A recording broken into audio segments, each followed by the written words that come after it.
Hi guys, welcome back to my channel. तो कैसे हो?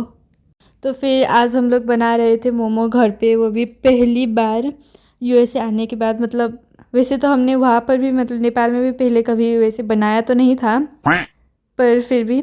समझ तो रहे हो। अब मैं तो यहाँ पर मतलब अभी मैदा गूंद रही थी, तो जिसको करना। गूंदने में ज़्यादा टाइम नहीं लगता है, पर इसको सॉफ्ट बनाने में इतना टाइम लग रहा था। मतलब इसको मसाज करते जाओ करते जाओ करते जाओ, वही। अच्छा, हमको तो सिखा रिया है। अब आप देखिए कि हम किस तरीके से बनाते हैं।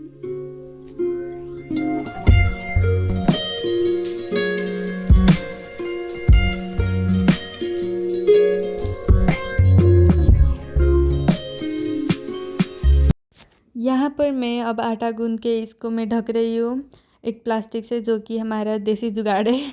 और कोई बात नहीं गाइस, मैंने प्लास्टिक को पहले धो दिया था इसलिए।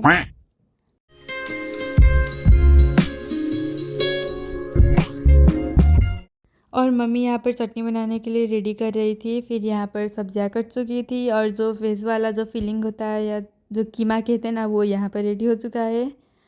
और फिर इसके थोड़ी देर के बाद ही हमारा चिकन वाला कीमा भी रेडी हो गया था। और फिर मैं बैठ गई थी मतलब अब इसका जो छोटे छोटे वो लोहिया बोलते हैं ना, वो बनाने वाली थी। ऐसे तो मुझे सिर्फ क्रेडिट चाहिए था, इसलिए मैं काम कर रही हूँ, नहीं तो मैं वैसे तो कुछ कर नहीं रही हूँ। मैं वही छोटा सा मतलब मैदा, थोड़ा सा मैदा लेके मैं उसी को मतलब रोल किए जा रही हूँ, और फिर बातें कर रही हूँ सिर्फ। हम्बा हम्बा रम्बा रम्बा कम्बा कम्बा।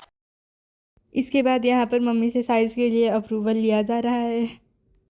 फिर उसके बाद मैं इसको बेलने के लिए ट्राई कर रही थी, पर मतलब वो मैदा था, इसलिए वो मतलब जो पहले तो बन रहा था, उसके बाद वो फिर से मतलब सिकुड़ के छोटा सा हो रहा था, इसलिए मुझे कुछ भी समझ में नहीं आ रहा था अभी। तो फिर हमने मम्मी को बुला लिया, और फिर मम्मी और मैं दोनों मिलके कुछ तो मतलब कर ही रहे थे। मम्मा कुछ कर रही थी, मैं वही अभी भी लोहिया काटने में लगी हुई हूँ।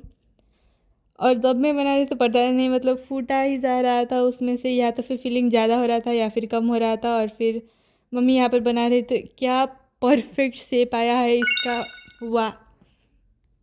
मतलब देख लो, इतना अच्छा शेप बना है, और फिर साइज़ भी मतलब बड़ा बड़ा बन रहा था। और फिर इसके बाद हमने बारी बारी करके उसको मतलब स्टीम करने के लिए रखा, और फिर बहुत ज़्यादा हमने बनाया था। पर मतलब वो हमने हमारे पास वो जो बर्तन नहीं था, इसलिए हमने राइस कुकर में ही बनाया था, इसलिए वो थोड़ा सा छोटा पड़ रहा था, इसलिए मैं रिकॉर्ड करना अच्छे से भूल गई। पर ये है पिक्चर एक।